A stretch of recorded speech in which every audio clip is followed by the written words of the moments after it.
everybody, doing a quick update.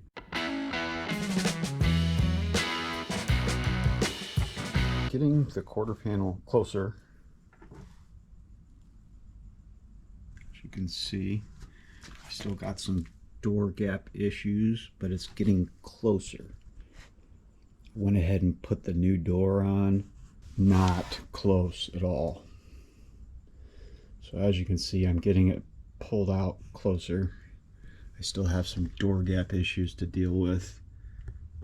Like it gets tight right there and then spreads out. Even though that's still in a little bit, it still spreads out. So I need to adjust that. So this is closer to the factory setting.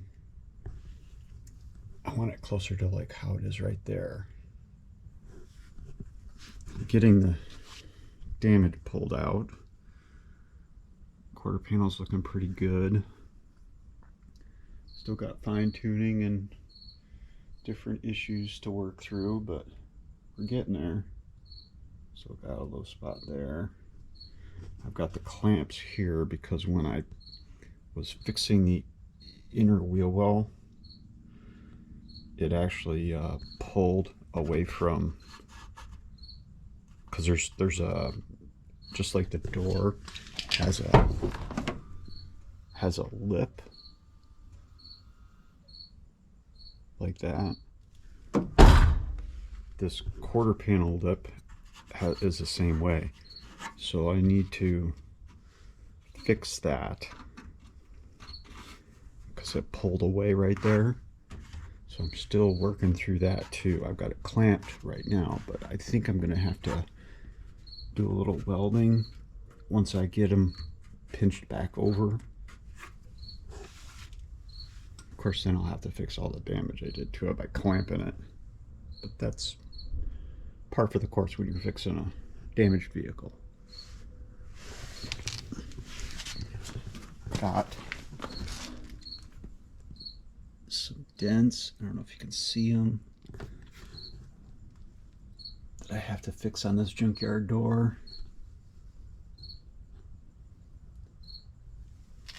But those are minor. But mostly I've been just doing this quarter panel and door gap. It is quite a bit of work, but you know, when you're doing something for yourself, your labor's free. And most of the damage to this quarter panel was cosmetic, really. It pulled out pretty nice. Now I'm just doing the fine tuning, getting my metal finishing done.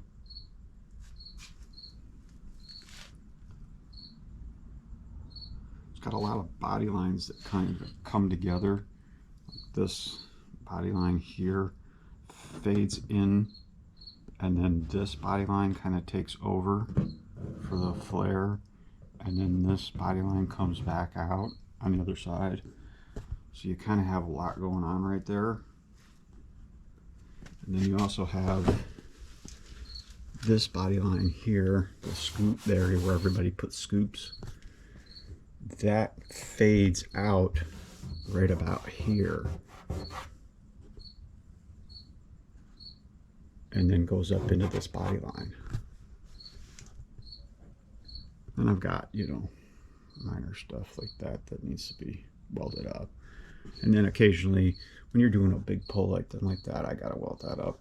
But when you're doing big pulls, you know, with a big heavy slide hammer and using spot welds, you know, welding like that, you're gonna tear sheet metal. It's just gonna happen.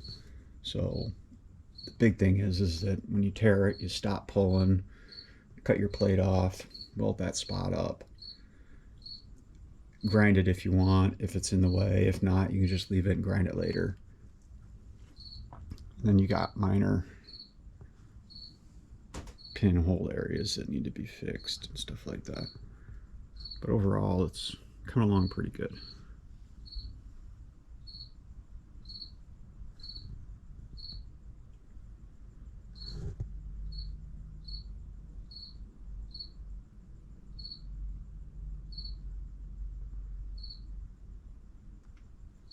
Just getting a good scan of it here. lot of it, especially this area here, I actually cut an access hole on the inside because it's a solid panel, which I will weld up after I'm done. But I was able to use that access hole I cut to get in here and hammer a lot of that out. And then using my pulling plates and these are homemade. These a long time ago. They work great though. Big kind of thick plate steel. And then this I made. It's just some 1/2-inch washers on a chunk of sheet metal. And then I've got a smaller slide hammer with a hook on it. I just hook onto it and pull. And then if the spot welds and if the welds get out of hand, I just take it over my bench grinder and grind them smooth again and keep using it.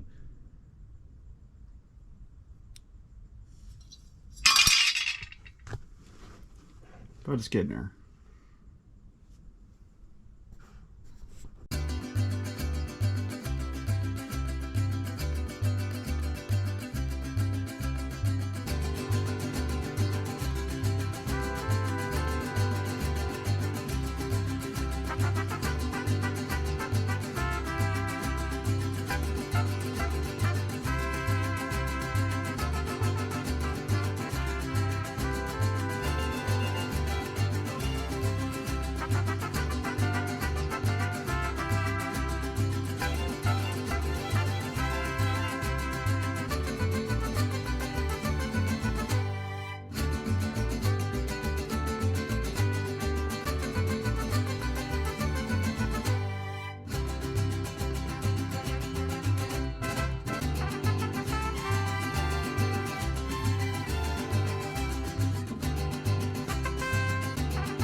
Now what you're seeing me doing when I hold the pin after I've used the slide hammer, I come back with my chisel ended shrinking hammer,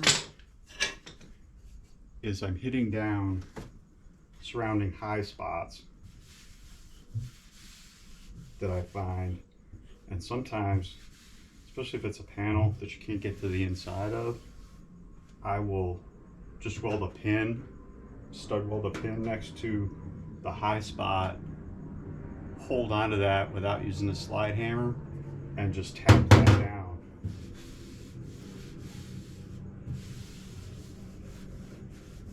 Starting to feel pretty good.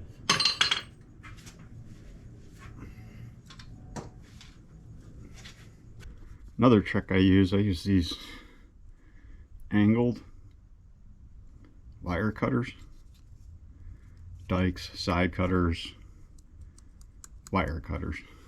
I grab onto the pin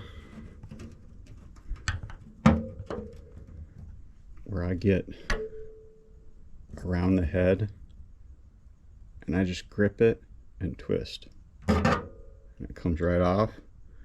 Sometimes you can use these pins 2, 3, 4 times before they start not sticking good. The thinner ones I have less luck with compared to the thick, heavier duty ones.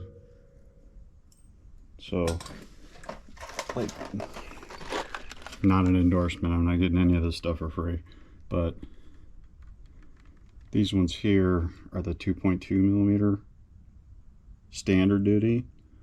The 2.6 are a little bit thicker and can handle a little bit more.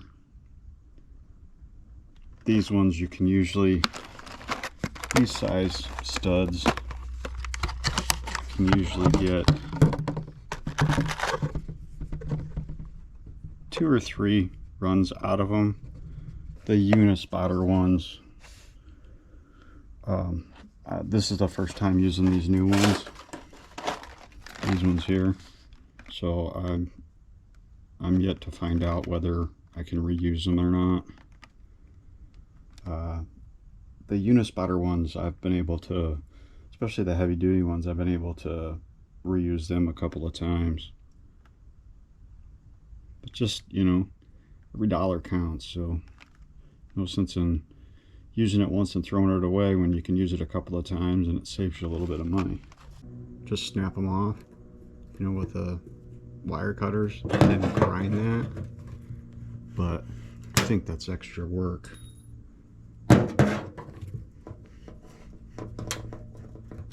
They actually come off pretty easy that way.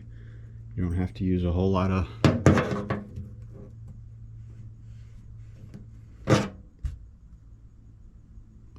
I'm just gripping it tight enough so that I can grip the pin, and I have it angled so that I'm kind of behind the head of the pin.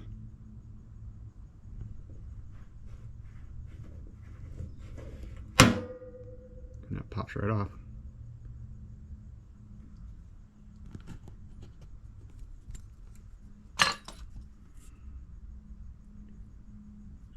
Get yourself a good quality stud welder. I have had this one for probably 20, 25 years, easy. One of the first big tools I think I ever bought, and it's never failed me. It's worked flawlessly for me since I've owned it. I know Harbor Freight sells a cheap stud welder, but I also know that they are prone to break. The triggers go bad, etc. Different things go bad on the inside of them. This one, I've never even taken it apart. Never had to. It's worked every single time I plugged it in. If you're a hobbyist and you're gonna do one car and then you'll probably never touch it again, Harbor Freight's probably gonna be just fine for you. But if you're thinking about going into doing any kind of body repair as a profession, or it'll be a mix of you doing that plus you're doing mechanical work or whatnot, spend the extra money, get a good one. It'll never fail you. I think I paid a good $400 for this. Might have been $500. I have no idea what they cost now, but this thing's been great. Never failed me. It's the